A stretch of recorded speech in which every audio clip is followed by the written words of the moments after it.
The belly of the whale represents the hero's final separation from his own world. At this juncture, Clark is pressured into descending into the abyss to confront the monster, General Zod.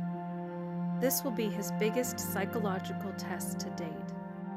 It's the descent into the dark. Jonah in the whale. I mean, that's a standard motif of going into the whale's belly and coming out again. The whale represents the personification, you might say, of all that is in the unconscious. In reading these things psychologically, water is the unconscious. The creature in the water would be the dynamism of the unconscious, which is dangerous and powerful and has to be controlled by consciousness. The descent requires that Clark submit to Zod, but also first to humanity, of whom he has little trust due to his life experiences. In contemplation with the priest, it emerges that if he takes the leap of faith into the abyss and trusts humanity, the people of Earth could be inspired and in turn live up to Clark's hopes.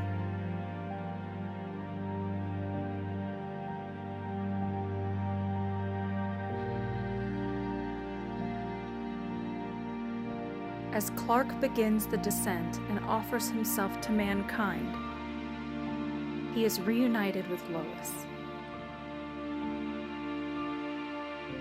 The meeting with the goddess is the point in the hero's journey where he encounters the personification of his bliss, the boon of his earthly quest. The union of pairs of opposites in male-female term. The hero marries the goddess.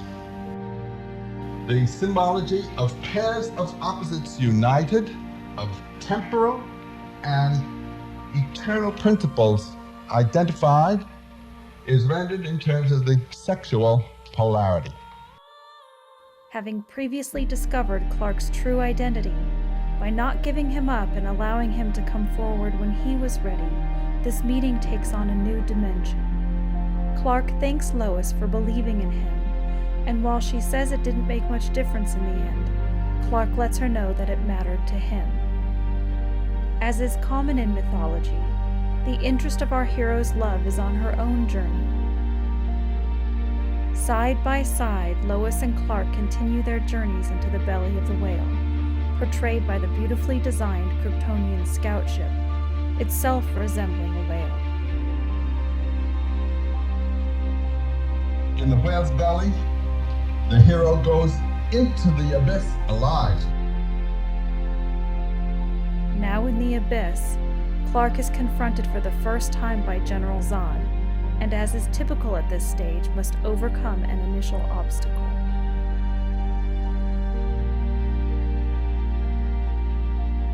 The hero is cut to pieces and descends into the abyss to be resurrected.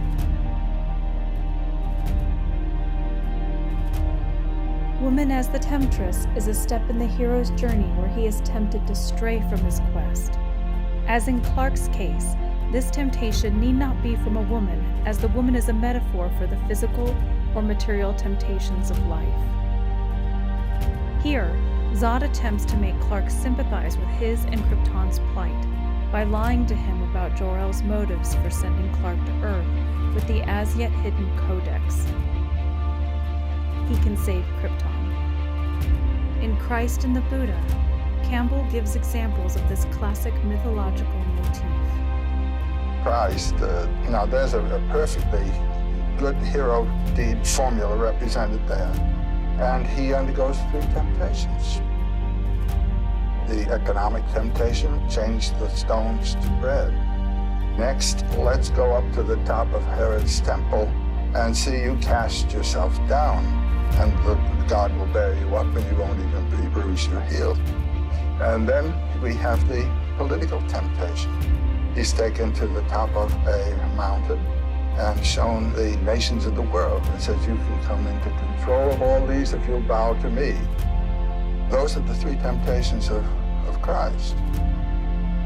the Buddha also undergoes 3 temptations.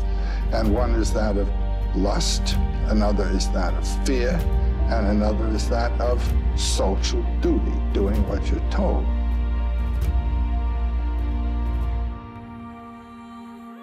In the belly of the whale, while Clark submits to mankind, he does not yield to temptation from Zod.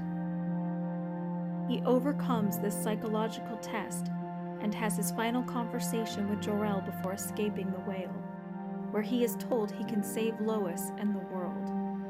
And we get the Christ-like visual allegory as he departs through the sun door. The cross, I've told you, is the symbol of the world.